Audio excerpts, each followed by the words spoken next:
اور مادی تضادات اور ان کی جگر سوز کشاکش کا حل تصوف کی منفیانہ زندگی کے پرفریب سکون اور مرگ آمیز سکوت میں جا تلاش کیا۔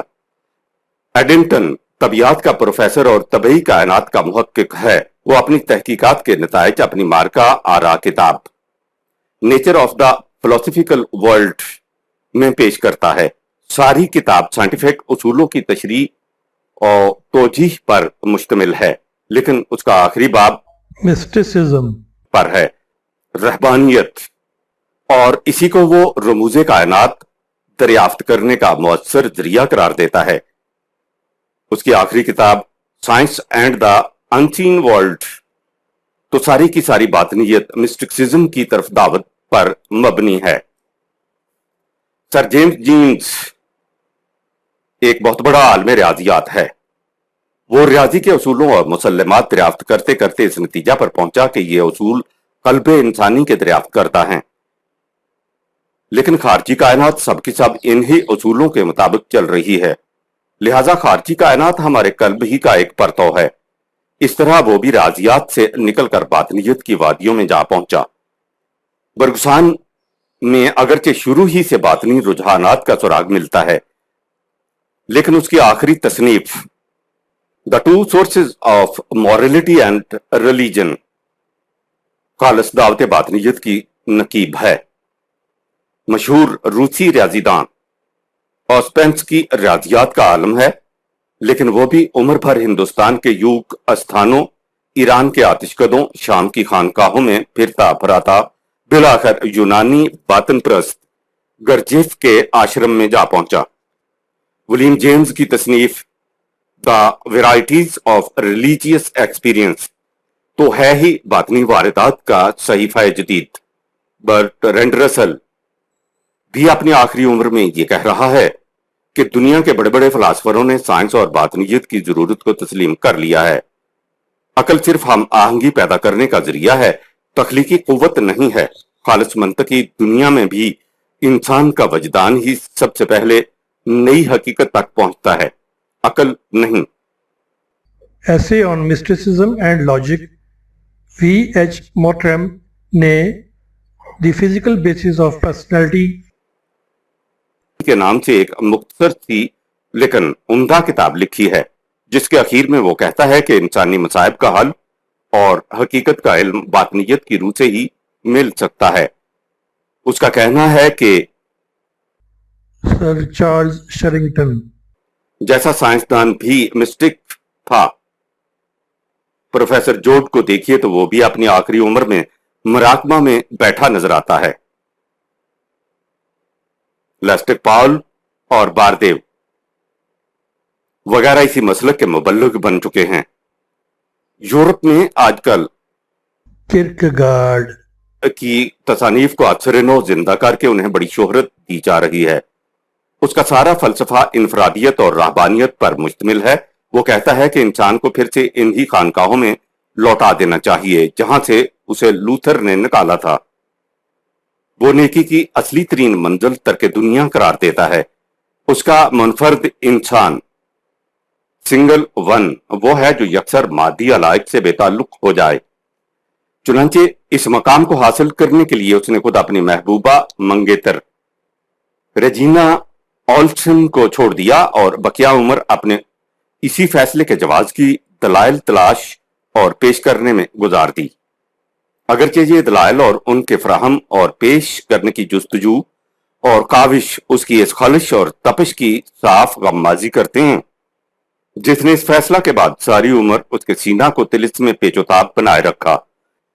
لیکن یورپ اب اس کے فلسفہ کو پھر سے عام کر رہا ہے۔ یہ رجحانات اور میلانات در حقیقت رد عمل ہے اس مکانے کی تصور حیات کے جس نے زندگی اور اس کی لطافتوں کو مکانے کی اصولوں کے شکنجوں میں کس کر یکسر مشین بنا دیا تھا۔ ذرا تاریخ کی اس گردش طولابی پر غور کیجئے۔ افلاطون کی اشراقیت نے عیسائی رہبانیت پیدا کی۔ اس رہبانیت نے زندگی کی قوت اور حسن کو یکبستہ کر دیا۔ اس کے خلاف رد عمل مغرب کے مکانے کی نظریہ حیات کی صورت میں نمودار ہوا۔ اس نظریہ نے زندگی کے تمام چشموں کو خشک کر کے رکھ دیا۔ اب اس نظریہ کے خلاف رد عمل شروع ہوا تو انسان پھر اسی رہبانیت میں پناہ لینے کی کوشش کر رہا ہے جہاں سے تنگ آ کر اس نے میکانے کی نظریہ اختیار کیا تھا، یعنی انسان کی ساری فکری تاریخ اسی افراط و تفریط کے جھولے کی آماجگاہ رہی ہے۔ اعتدال کی روش آج تک اس کے سامنے نہیں آ سکی۔ ہمارے سامنے سوال یہ تھا کہ زندگی کے تضادات کا حل کہاں سے مل سکے گا، مگر بھی فکر جدید اس نتیجہ پر پہنچا کہ اس کا حل باطنیت یا عیسائیت میں ملے گا۔ اس لیے عیسائیت رہبانیت ہی کا دوسرا نام باطنیت ہے۔ اب دیکھنا یہ ہے کہ کیا عیسائیت یا باطنیت واقعی یہ صلاحیت اپنے اندر رکھتی ہے کہ ان تضادات کا حل پیش کر سکے؟ کیا یہ صحیح علاج ہے؟ باطنیت کا مدار اس دعوے پر ہے کہ خدا خود نفس انسانی کے اندر موجود ہے۔ جب نفس انسانی اس حقیقت کو محسوس کر لے تو وہی خدا کا علم ہے۔ اس کے سوا خدا کے متعلق اور کوئی ذریعہ علم نہیں۔ لیکن پروفیسر برائٹ مین کے الفاظ میں اس تجربہ کی روح سے انسان خود اپنی ذات کا احساس کرتا ہے اور سمجھ لیتا ہے کہ میں نے خدا کو محسوس کر لیا ہے۔ اس لیے انسان کے پاس کوئی ذریعہ ایسا نہیں جس سے وہ یہ معلوم کر سکے کہ جو کچھ اس نے محسوس کیا ہے وہ خدا ہی ہے، کچھ اور نہیں۔ لہٰذا جب صورتحال یہ ہو تو یقینی طور پر کہا ہی نہیں جا سکتا کہ انسان نے کیا محسوس کیا ہے۔ پرنسپل کیرٹ اس باب میں لکھتا ہے، مذہب کے معاملہ میں کشف یا وجدان کو کسی طرح بھی معیار صداقت قرار نہیں دیا جا سکتا۔ صاحب کشف اپنے تجربہ کی صداقت پر کیسا ہی یقین کیوں نہ رکھے، اس سے یہ لازم نہیں آ جاتا کہ اس کے تجربہ کا نتیجہ فی الواقع صداقت ہے۔ میں اپنے کسی فکر، جذبہ یا تصور کو جس کی صداقت کی میرے پاس کوئی دلیل نہیں، کبھی صداقت مطلق قرار نہیں دے سکتا۔ وجدان علم ایک انفرادی تجربہ ہے جو اپنی دلیل آپ ہوتا ہے، اس لیے یہ کسی دوسرے شخص کے لیے دلیل و حجت کیسے بن سکتا ہے؟ ولیم جیمز نے اپنی مشہور کتاب دا ورائٹیز آف ریلیجیس ایکسپیرینس میں باطنیت پر ایک مستقل باب لکھا ہے۔ وہ اس میں رقم تراز ہے۔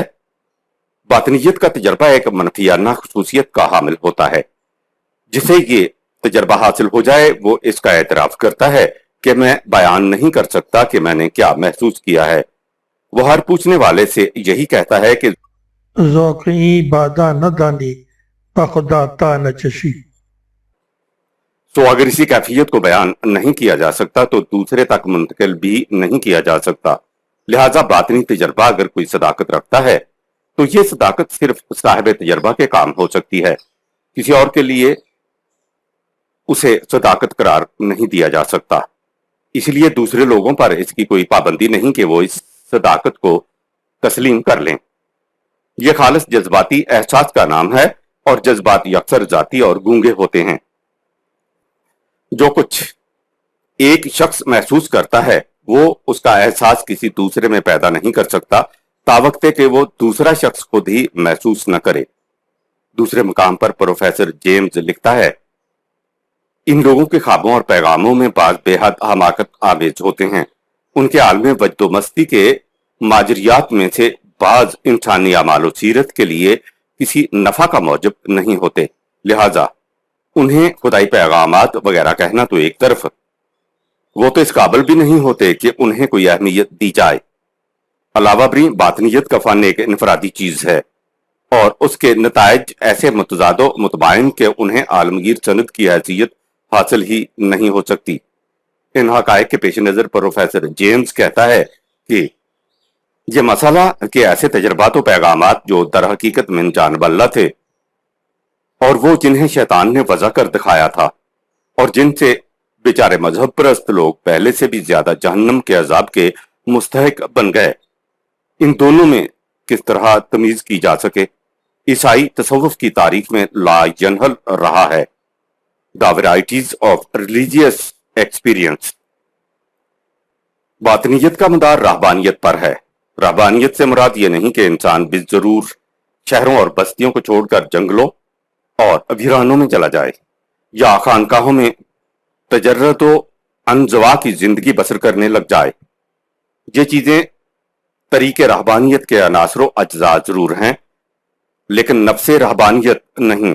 رہبانیت در حقیقت اس تصور حیات کا نام ہے جس کی روح سے انسان مادی کشمکش اور دنیاوی تضادات سے آنکھیں بند کر کے فرار کی راہ اختیار کر لیتا ہے، اور اس فرار و گریز کو زندگی کا بلند نصب العین قرار دے کر اپنے آپ کو فریب دے لیتا ہے کہ میں نے مقصود حیات پا لیا۔ باطنیت کے لیے اس قسم کا تصور زندگی لا ینفک ہے۔ اس تصور زندگی کی روح سے سمجھ یہ لیا جاتا ہے کہ جب ہم نے تسلیم کر لیا کہ مادہ اپنا وجود نہیں رکھتا تو روح اور مادہ کا تضاد خود بخود مٹ گیا۔ یہ بہت بڑی خود فریبی ہے۔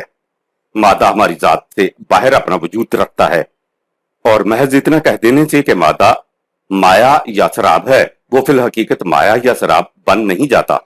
اس لیے رہبانی تصور حیات یا باطنیت ان تضادات کا حل نہیں پیش کر سکی۔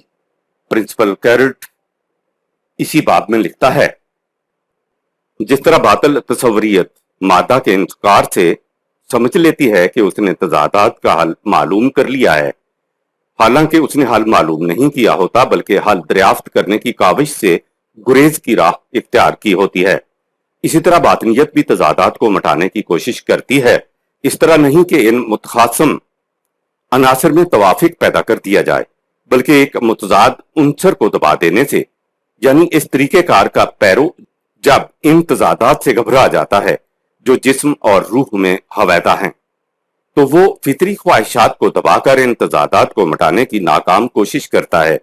اس طرح اپنے تصورات کی دنیا میں محو ہو کر بلندیوں پر اڑنے اور براہ راست ذات لامحدود سے جا ملنے کے خواب دیکھتا رہتا ہے، اور نہیں سمجھتا کہ حقیقی اخلاق جذبات کے فنا کر دینے کا نام نہیں۔ راشدل کہتا ہے کہ ایک تصوف پرست کا یہ خیال کہ وہ ترک خواہشات کر سکتا ہے کس قدر غلط ہے، کیونکہ ترک خواہشات بجائے خواہش ایک خواہش ہے۔ اس لیے آپ خواہشات کا استحصال کر ہی نہیں سکتے، خواہشات میں توازن پیدا کیا جا سکتا ہے۔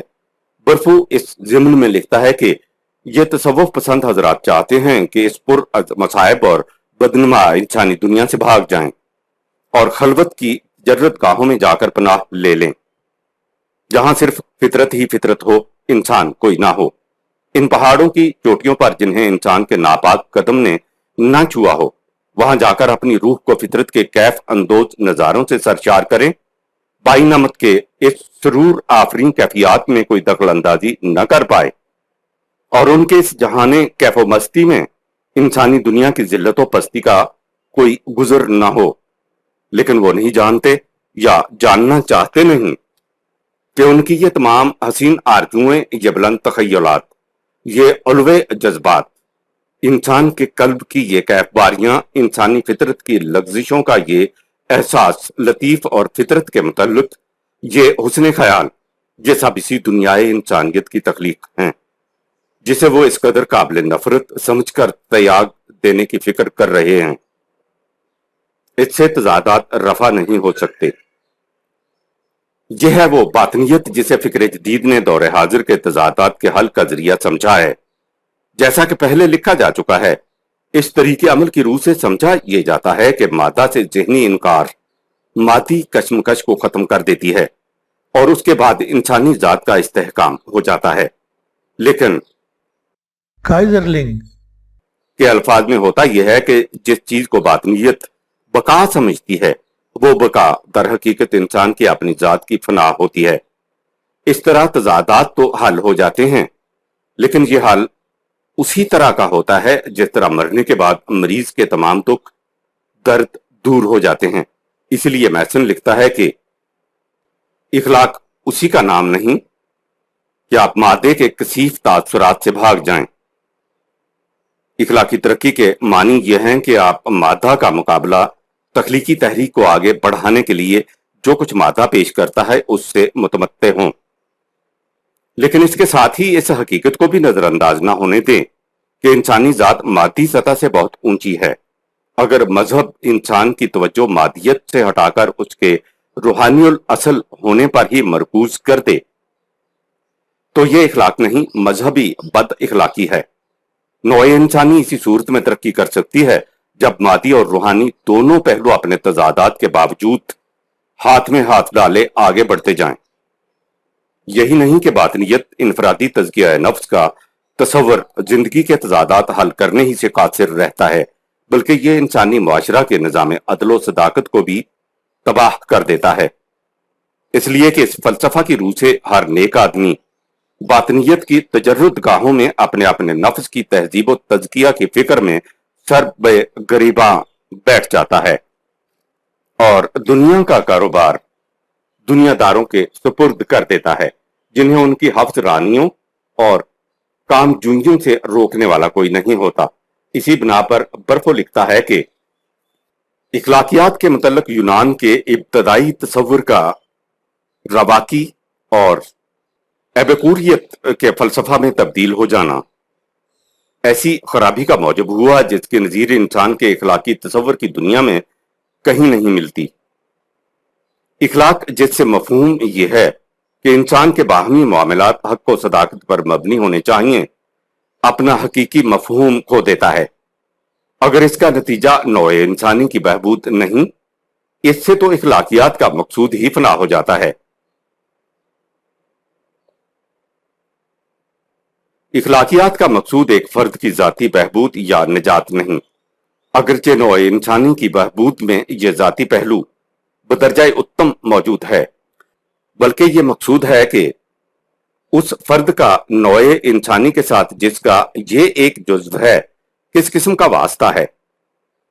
اس باہمی معاملات کے ضابطہ اخلاق کی بنیاد عدل ہے۔ عدل کا تقاضا یہ ہے کہ کوئی انسان کسی دوسرے انسان پر مستبدانہ اور قاہرانہ قوت سے غالب نہ آ سکے۔ اگر دنیا میں باطل رونگ کے کوئی معنی ہیں تو وہ یہی ہیں کہ ایک انسان کسی دوسرے انسان کو محض فرضی اقتدار کی بنا پر اپنا تابع فرمان بنا لے۔ اس باطل کا استحصال اخلاقیات کا اصل فریضہ ہے۔